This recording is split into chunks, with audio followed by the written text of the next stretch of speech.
2014లో భారత ప్రధానిగా పగ్గాలు చేపట్టిన నరేంద్ర మోదీ అత్యంత ప్రజాదరణ ఉన్న నేతగా నిలిచారు.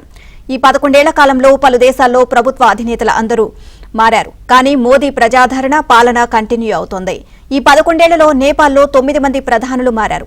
పాకిస్తాన్లో 5, యూకేలో 6, జపాన్లో 3 ప్రధానమంత్రులు మారారు.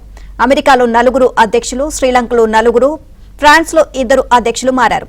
ఇన్నేళ్లైనా మోదీకి ప్రజాదరణ 70% పైగానే ఉంది అంటూ సోషల్ మీడియాలో ఒక పోస్ట్ వైరల్ అవుతోంది.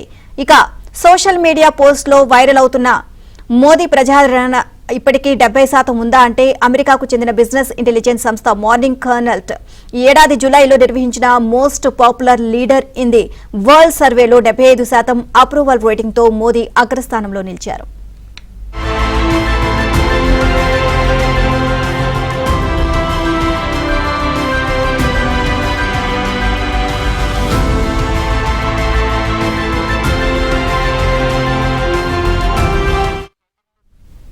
ఇక ఉపరాష్ట్రపతి భద్రతా బాధ్యతను కేంద్ర రిజర్వ్ పోలీస్ దళానికి అప్పగించారు. ఇకపై సిఆర్పీఎఫ్ సాయుధ దళాలు ఉపరాష్ట్రపతికి Z+ భద్రతను కల్పించనున్నారు. ఈ విషయంలో కేంద్ర సాయుధ పోలీస్ దళానికి కేంద్ర హోంమంత్రిత్వ శాఖ మౌఖిక ఆదేశాలు జారీ చేసింది. ఉపరాష్ట్రపతికి దాడులు ముప్పు పొంచి ఉంది అన్న నిఘా విభాగం హెచ్చరికల నేపథ్యంలో సెక్యూరిటీ బాధ్యతను ఢిల్లీ పోలీసుల నుంచి సిఆర్పీఎఫ్ కు బదలాయించారు. ఇవాళ్టి నుంచి సిఆర్పీఎఫ్ భద్రత బాధ్యత తీసుకుంటుంది అని సమాచారం.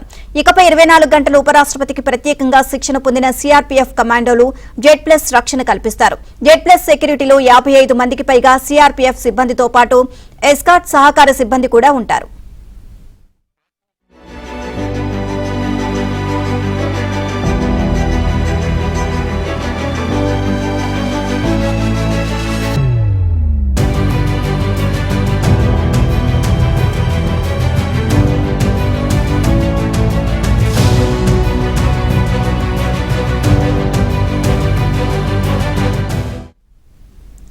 ఖతార్ రాజధాని దోహాలో హమాస్ శ్రేణులే లక్ష్యంగా ఇజ్రాయెల్ దాడులను భారత్ ఖండించింది.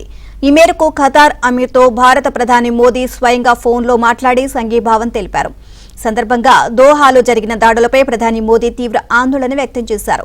ఖతార్ సార్వభౌమత్యాన్ని ధిక్కరించేలా జరిగిన ఆ దాడులను భారత్ ఖండిస్తోంది అని మోదీ అన్నారు. ఉగ్రవాదానికి వ్యతిరేకంగా చేపట్టే ఎలాంటి కార్యాచరణకైనా భారత్ మద్దతు ఉంటుంది అని తెలిపారు.